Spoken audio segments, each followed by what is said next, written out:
So let's move on to Tobi Lütke announcing Shopify's UCP. Basically, Shopify's betting big on agentic commerce. So this is the idea that AI assistants will become shopping channels. They announced that they created Universal Commerce Protocol, co-developed with Google, and endorsed by 20 plus retailers. And it lets AI agents basically handle the entire checkout flow without breaking. It includes discounts, the subscriptions, loyalty programs, all that. And you're able to sell natively within Google AI mode, Gemini app, Microsoft Copilot, and ChatGPT. And it's all managed with the Shopify admin. The way that I'm seeing a lot more people use ChatGPT is as like an assistant, right? And one of the things that it could definitely help with is all those shopping duties that like a lot of us have that like, are kind of annoying or boring. I can see this being a huge thing with like refunds and like returning products. I wonder if that's going to be a thing that they like, try to cut a little in terms of like their fraud and all that, because it's like at what point or like who pays for that, right? Like, is it the store, the merchant? Is it like ChatGPT? Where along the process is this going to go?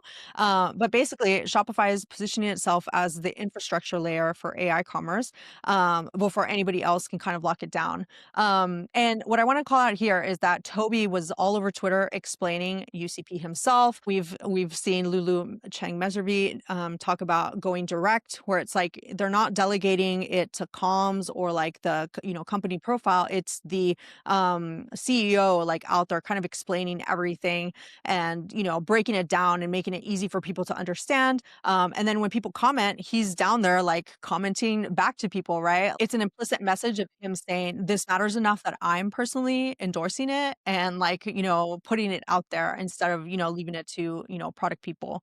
Another thing that this, kind of builds off of is he also tweeted about using Claude to build an HTML viewer for his MRI scan.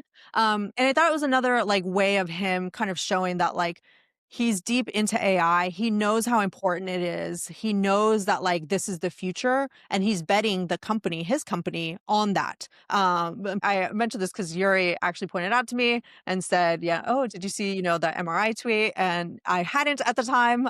So yeah, do you want to tell us a little bit more about like kind of what you thought when you saw that? Yeah, and I think that MRI tweet actually turned into a Twitter trend that I saw in Mhm. search like throughout the entire day today. So I think even like the biggest story than UCP actually, which is funny.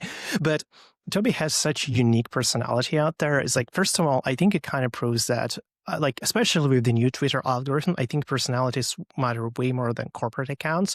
And like what I actually suggest to many sort of like founders who just like create their new companies is to even like avoid using the corporate account altogether. I mean, you need to have it parked to get the actual name out there, but people care about people ultimately. So it's much better for you as a founder to run most of the announcement, most of the customer support, most of those things through your personal account. I think another thing is that he shares some really profound stuff for like experiments that he's doing. But I think the reason why a lot of people sort of like love him for this is that he doesn't, like get down to all this hustle mentality out there, or like you need to get into AI coding agents or you will forever be behind. Even though like he actually pushes Shopify to be, like on the peak of it, because I remember like they were extremely early with just like AI coding in general. They pushed everybody to use GitHub Copilot, all of their developer internal teams very early.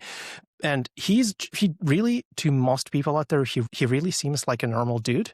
And I think that's sort of like, that's the reason why it works, because people find him actually authentic and are ready to believe him far more than they would believe, like sort of like a faceless corporate account. Yeah, I mean, similar to what I was saying earlier about Hollywood, right? It was like people want to hear that from the people that are actually doing the thing, right? And I think you're right that it's a mixture of both him tweeting about the company, but then also tweeting that personal stuff that makes him seem like a well-rounded individual. Like, hey, I have thoughts beyond just my company, right? And I think that's what a lot of founders miss.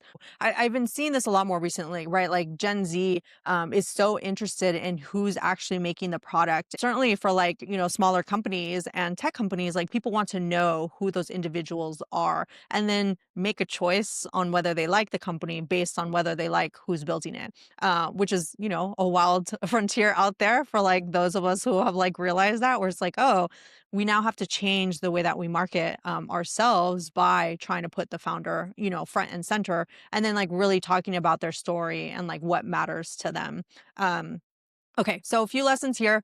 The infrastructure play is a bigger thing than the feature wars. Shopify isn't building another AI assistant, right? They're leaving that to ChatGPT, to Claude, right? And then using their, AI systems to build on top of that, right? Now you kind of have to say like, well, what are we doing with AI to make our product, that much better? To do what we are already, helping our customers and like users do, and emphasizing it a little bit more for them using AI that they're already used to, right? That war is over. Now here's the new battleground. Who's going to be that next company that's, building this like shopping tool for people? And Shopify is betting that they'll be the one to do that by being the first to the game.